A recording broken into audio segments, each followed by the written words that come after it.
Story 1. Spellmaster. When the guy walks in, his face haggard, black bags under each of his drooping eyes, I still recognize him. He'd been into our franchise a few times with his son. Cute kid.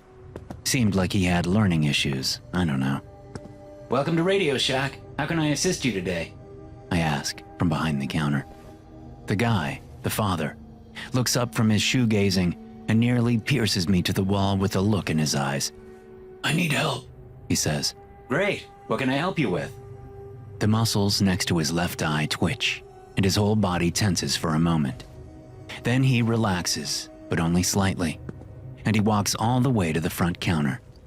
He slips a backpack from his shoulder and unzips it as he sets it on the counter. Slowly, like he's handling a bomb or something, he pulls out one of our Speak and Spell knockoffs, the Spellmaster. Although it's not really a knockoff since Texas Microtech actually makes both. "You wanted to take it apart and teach your son about the chipboard and the synth vocalizer and how to—" "It killed my boy!"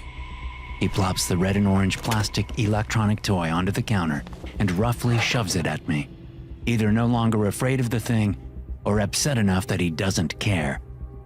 I clear my throat, look about the store to see if any other customers have slipped in without my noticing, which would be impossible, considering the annoyingly loud door buzzer we have.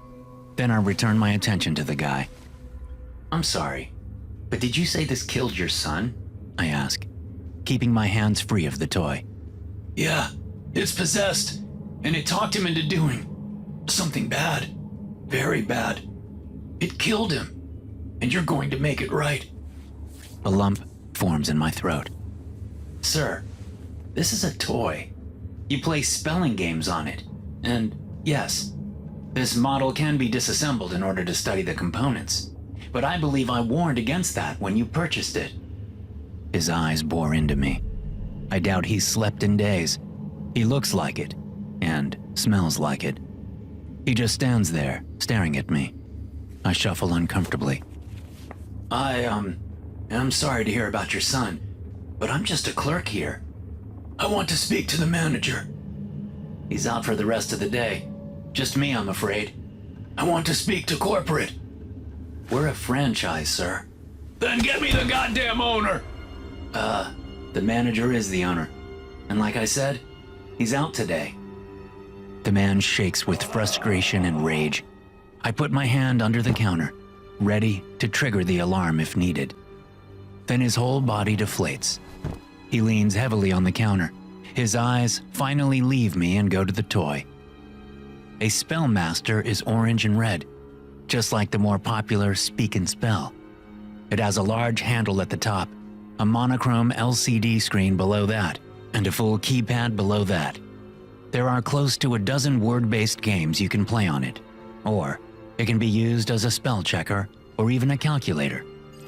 It's a pretty cool thing when you're a kid, especially the electronic voice synthesizer. When you're young enough, you can almost believe it's talking right to you, and you alone. But as an adult, the voice can be grating and a little annoying. We used to have a demo model out on the floor, but I turned it off after a week. The guy goes to tap the Spellmaster, but holds his finger an inch above the toy. That thing is evil.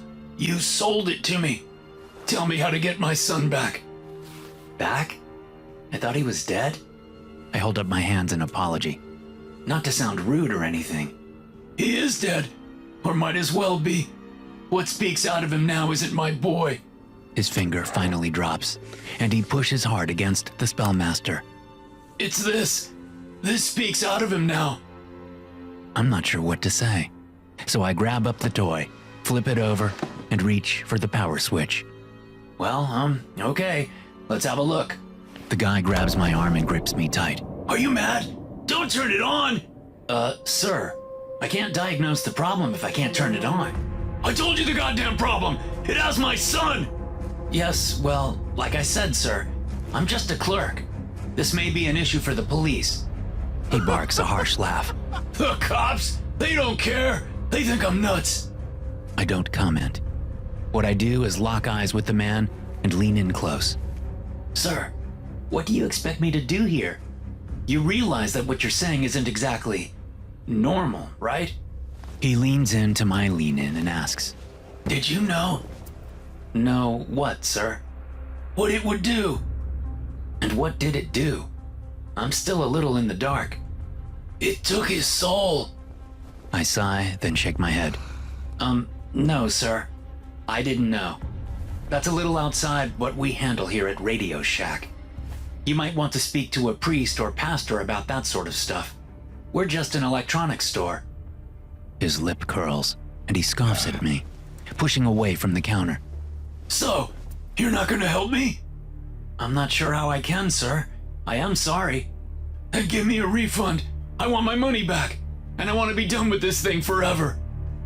"That I can do. I doubt you have the receipt, but that's not a problem. Like I said, I remember you.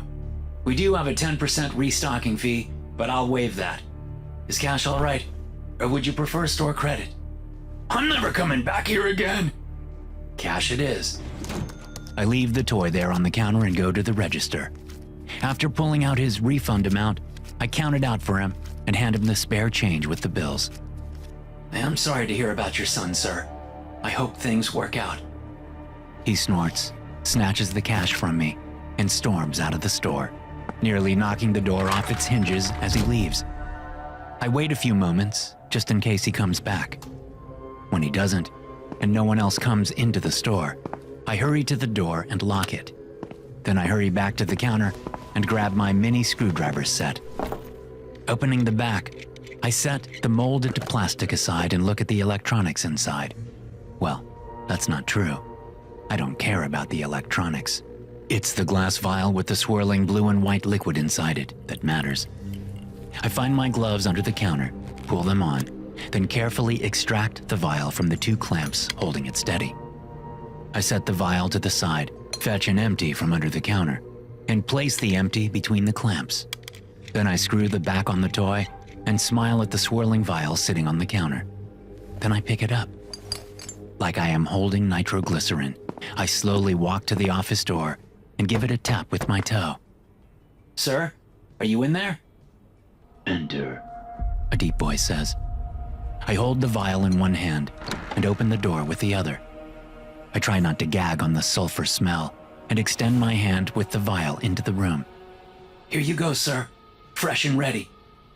The vial is snatched from my grip, and I slam the door closed before I am forced to hear that awful slurping noise. Then I remove and store my gloves, grab my keys, and head to the front door. I have it unlocked and am not even back to the counter when the awful buzzing tells me I have a customer. I glance over my shoulder. 2 customers, a mom and her daughter.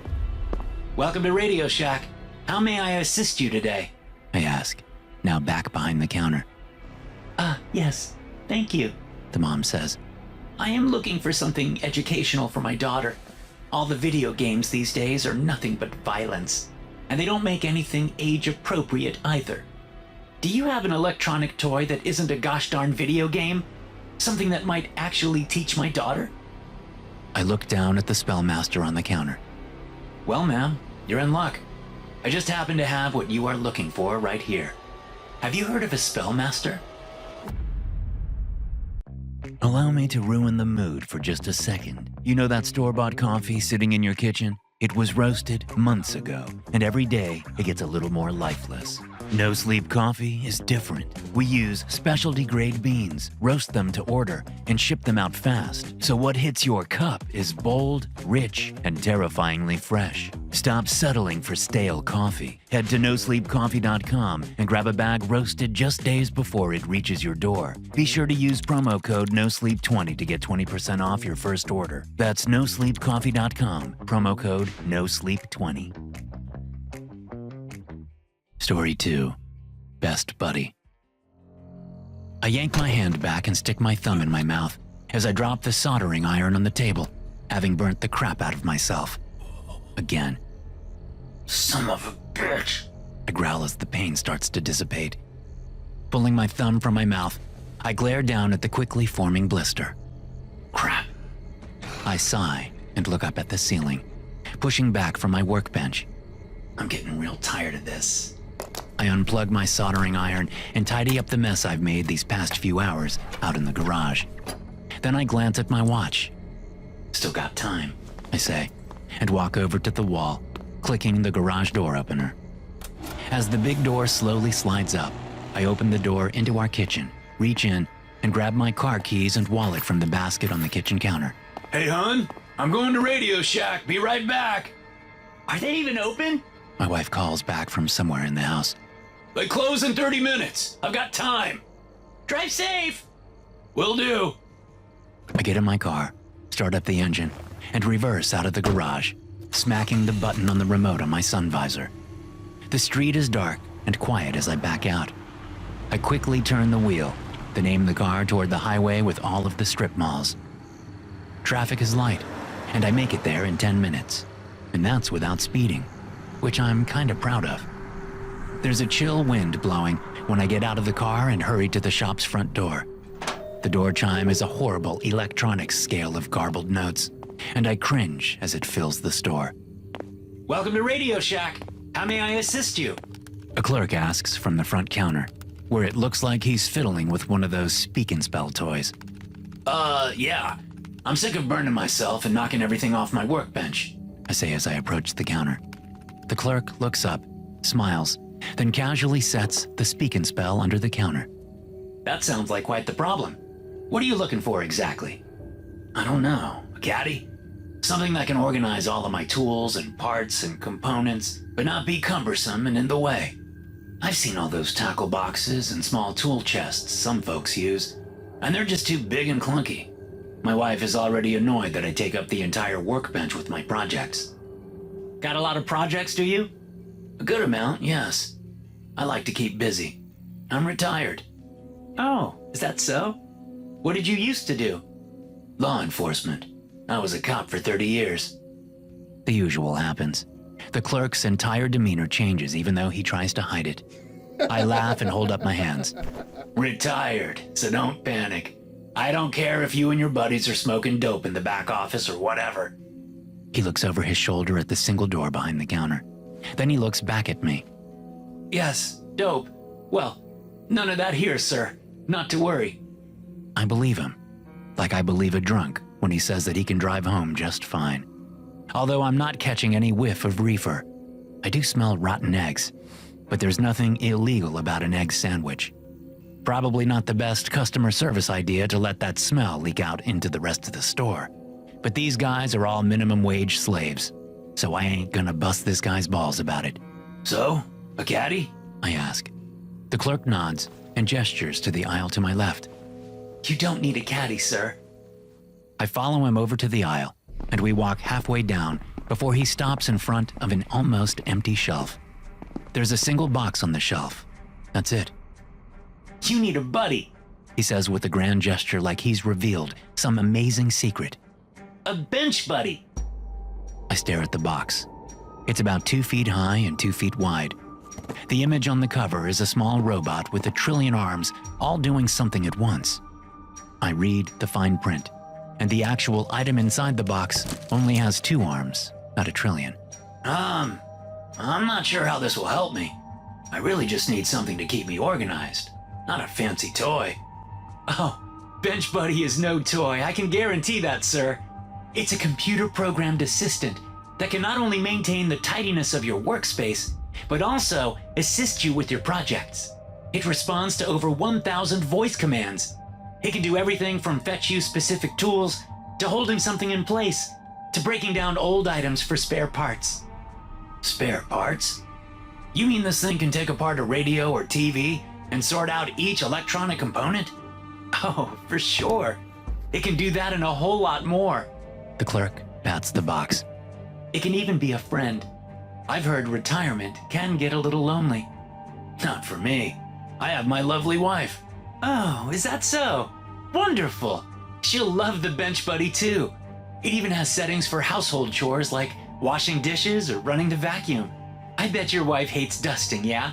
Well, with the extender package, Bench Buddy can even get to those hard-to-reach places up in the corners. If you don't know what I'm talking about, I bet your wife does. I snort. Yeah, well, how much does that extender package cost? Probably almost as much as this thing here, right? Oh, all add-ons are affordable. So is the base bench buddy. For just $199.99, this puppy can be yours. You can take it home tonight and wow your wife as it fills the dishwasher while you two watch Jeopardy. I'm more of a Wheel of Fortune guy. Of course you are. He pats the box again. So what do you say? About what? The bench buddy. It's exactly what you need. Not at $200 it isn't. My wife might be happy to have some help with the dishes, but not $200 worth of help. She'll kick me to the curb if I come home with this. Oh yes, I see. Totally understand, sir. He moves in close, a little closer than I'd like, and adds, I'll tell you what, it's been a slow sales day, and one last ring up will really help my numbers with my manager. How about I throw in the extender package for free? He looks around the store to make sure no one is listening, even though we're the only ones in here. And I'll make a couple of off-the-books adjustments to the unit, so you get some extra assistance when you need it. What kind of extra assistance? Oh, it's nothing huge. I can increase its memory so it can multitask better, but it might void the warranty, so if anything goes wrong, you bring it back to me, okay? I'll make sure it's all good to go. I narrow my eyes and try to give him my hardest stare to see if he's trying to pull some crap on me. The clerk doesn't even flinch and keeps smiling like he's doing me the biggest favor in the world. Sure, I finally say. Great! I'll get you all taken care of. Just give me a minute or two. He scoops the box off the shelf and hurries up to the counter. I watch as he takes the small robot out of the box, flips it over, opens some hatch, and starts tinkering with the insides. Out of curiosity, I head that way to see what he's doing. But by the time I walk up to the counter, he's already closing the hatch and boxing the robot back up. There you go, he says, sliding it across the counter to me. I'll even put in my employee discount, so that even with tax, it only comes to $125. How's that sound? Like a deal, I say and give him my credit card. He places the card in the tray, scrapes the handle back and forth, then pulls out the receipt and hands it to me. Enjoy, he says as I fold the receipt up and place it in my wallet with my credit card. Call me if you have any issues. I will, don't worry, I say and leave the store. As I get in the car, the lights outside and in the store slowly turn off. When I pull away, I see the clerk standing at the front door, waving at me from the dark. I try not to shiver. Freaking nerd, I say and aim my car for home. Even with the cute little thing sitting in front of her on the kitchen counter, my wife isn't impressed. This cost how much? She asks. $125. It was a real bargain. Nothing that costs over $100 is a bargain. You drop $100 every time you go to the hairdresser. And I've never called it a bargain. She glares at me for a moment, then rolls her eyes and waves at the thing. Okay, show me how it works. I turn the thing on, and it beeps to life.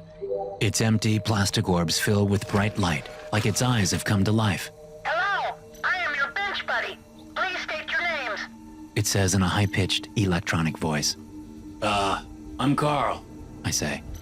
Melinda, my wife says. Hello, Carl and Melinda. I am bench buddy, and I am here to help my master procure spare parts not available in the store. My wife and I chuckle and look at each other, amused. Okay, yeah, maybe it wasn't a great idea. The thing is already busted, I say. I am not busted, Carl. I am here to help my master procure spare parts not available in the store. What does that mean? My wife asks. The robot moves quickly, and I'm blinded by the arterial spray of blood as the machine slashes my wife's throat.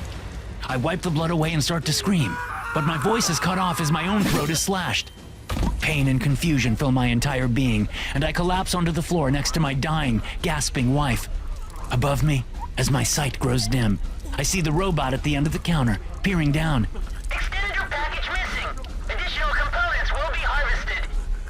My wife leaves me, and my mind fades away as I hear the bench buddy hum to himself. Then I hear a saw blade start up, and all goes dark. Story 3. A Voice from Afar. The backpack's straps cut into my shoulders, and I adjust them for the umpteenth time as I step into enemy territory. Welcome to Radio Shack. How may I assist you today? Of course, the clerk notices me instantly. It's what he's trained to do. My first instinct is to touch the earpiece in my left ear, but the coiled wire leading from the earpiece and into my backpack is already pretty noticeable. Same with the small mic wire around my throat. So I restrain myself. Damn, it itches though. I hate stuff in my ears. What an idiotic design. Headphones work because they go over your ears, not inside. My hi-fi headphones are a perfect example. I can listen to Oingo Boingo or Depeche Mode, or even that Lost Boys soundtrack without any annoyance. Great movie, Lost Boys, but an even better soundtrack. I swear that if anyone ever invents tiny earpieces that have to go inside your ear, they are going to lose a ton of money. No one wants that. But I'm not here at Radio Shack to deal with future audio inventions. I'm here to deal with, well, future me. The guy on the other end of my earpiece. Sir, do you need any help? The clerk asks. I realize I never acknowledged him. Damn it, Keith, you moron. Now he's doubly interested. No, I'm good, thanks, I say, and give him a quick wave. Then I hurry around an end cap and step into the video component section. What am I looking for again? I whisper. A UHF converter. The voice in my ear, my voice, replies. But not the box that switches back and forth between UHF and VHF signals. We don't want that. It's the tube for a coaxial cable. Coaxial cable? I ask, confused. What the hell is a cable? The clerk says, suddenly standing behind me. I jump and nearly scream. My earpiece pops out of my ear, and I scramble to put it back. The clerk looks me up and down, then leans to the side, eyeing my backpack. Got yourself a ham radio in there? A CB? What you sporting? He asks, all smiles and helpful cheer. But the smile and cheer don't reach his eyes. No, his eyes are deep pools of darkness. Eyes filled with pure evil and malice. I mean, yes, they are actually dark brown with specks of gold in them. But the evil and malice are definitely implied. It's nothing, I say and try to look natural. Just some project. Oh, okay. Totally understand. We all have our little projects. But if you're looking for amateur radio or CB supplies, they are on aisle 3. This is the video aisle. He cocks his head, his smile widening. But you did say something about cable, yes? So maybe you do need the video aisle? I just stare at him. Yes, I do need the video aisle. Yes, I need a UHF converter. No, I am not going to tell him that. I should have gone somewhere else. Hardware stores have this sort of stuff too, right? Or Kmart? Coaxial cable is just that black cable that comes into your house for watching cable. It's in the name. The clerk offers as I continue to stare, panicked. What's happening? What's going on? The me in my earpiece asks. Did you get it? Thank you. I have to be going now, I say and hurry out of the store without looking back. The second I'm a couple of shops away, I break into a run and sprint as fast as I can out of the strip mall and down the street, racing to catch the bus. I don't even care what bus it is. I just need to catch a bus and get out of here. The number 35 arrives as soon as I reach the stop, and I barely pause before hopping on. I dig out my wallet and show the driver my bus pass. She barely glances at it and jerks her head back in the universal gesture all bus drivers make that says, Yeah, go sit the hell down. I got places to be. I collapse into a seat in the far back corner and rest my forehead against the window. Keith? Talk to me, Keith. What's happening? My voice asks. I didn't get it, I reply after looking around to make sure I'm not going to be overheard. What do you mean you didn't get it? I didn't get it, I hiss. The clerk was right there, man. He was just talking about the coaxial cable and asking me whether I was using ham or CB, and I just... Ham or CB? He knows you were talking to someone? I have a coiled beige wire running up out of my backpack into my ear. It's hard to miss. Crap. Right. I keep forgetting you don't have Bluetooth. Blue what? Is that another cable thing? No, forget I even mentioned it. You're not supposed to know about that stuff. What am I supposed to know about? So far, all you have told me is that I am all that stands between humanity's safety and complete and total annihilation. I mean, that's pretty serious. So could I have a few more details? We've been over this. If I give you more details than are absolutely necessary, then I can make things a million times worse. And trust me when I say that things in the future are bad enough. I don't need to add to this goddamn nightmare. I sigh and lean my forehead against the cool glass of the bus window and watch the rainy landscape zip by. It's lunchtime, and cars are hurrying to get to restaurants or fast food joints or run errands. Normal, simple stuff that people do every day. You know what people don't do every day? They don't talk to themselves over a damn ham radio that apparently can reach the future in order to stop some sort of apocalypse that is going to happen unless they can get a goddamn UHF converter. Keith? Talk to me? My voice calls from decades down the line. We need that converter. I know. You have got to go back. But he saw me, and I am sure he knows what I'm doing. That's fine. He can't stop you. He's just a clerk, a minion. He's got no power. I hear the slight doubt in my voice and say, But be careful. Minion or not, he has his hands and thumbs and can still work a gun or knife or axe. Jesus Christ. Was that supposed to help things? I laugh a sad, trapped laugh. Last stop! Everyone off! The driver calls as we pull into the town's main bus transfer station. There are only 2 other people on the bus, and they quickly get off. The driver stands and looks back at me. I nod before she can start yelling and get up too, exiting through the middle doors. Does it have to be that Radio Shack? I ask as I see the number 64 bus. There's a Radio Shack over on Centennial Drive. Can I go there? Maybe. I don't know. Let me check. My voice replies. Let you check? With who? Who the hell are you checking with? My voice is too loud, too shrill. I instantly get noticed by the transfer station's security. Never mind. Do what you have to. I need to keep moving, drawing attention. There's no response, which is maddening. Despite the rain, I decide to head toward Centennial Drive anyway. It's not a far walk. I cross over Charter, then turn right into West 14th. 2 blocks later, I turn left on Centennial. I still have at least 1.5 miles to walk, but I can do that. It's rainy, sure, but when isn't it? About 1/4 mile in, my earpiece squawks. You there? My voice asks. Where else would I be? I reply. Just making sure you haven't given up. I haven't. Who did you have to talk to? What did they say? My voice sighs, and I wait. A car races past, going way too fast, and I have to jump off the sidewalk and into a hedge to avoid being splashed by the wave of water it kicks up from the huge puddle around a clogged storm drain. Asshole! I shout as I pull myself out of the hedge. Hey, chill. My voice says. That wasn't at you. I reply, although, to be honest, it kinda was.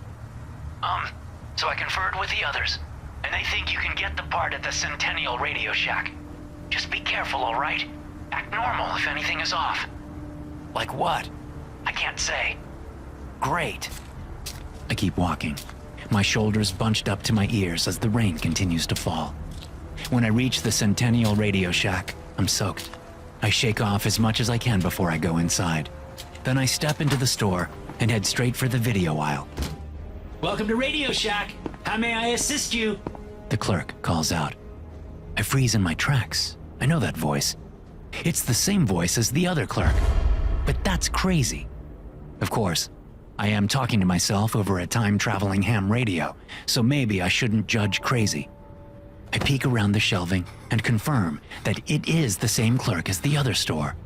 I whisper as much into the radio. Yeah, that happens in my time. I'm surprised they were pulling this stunt back then. Dangerous move. Grab the part, pay for it, and get the hell out. But it's the same guy, I hiss. It's not. It just looks like the same guy.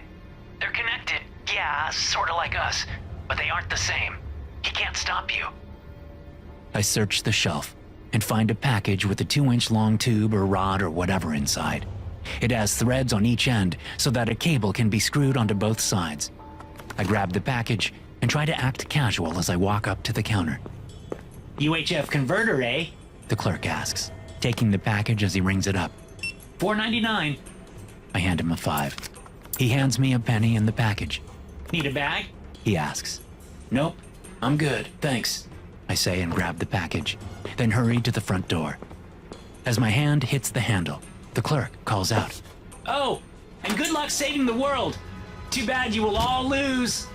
I run out of the store and keep running, praying I have what they need, and hoping I never have to set foot in a Radio Shack ever again. Too many goddamn demons. To hear more stories like this, be sure to hit subscribe and turn notifications on. I'll see you in the next one.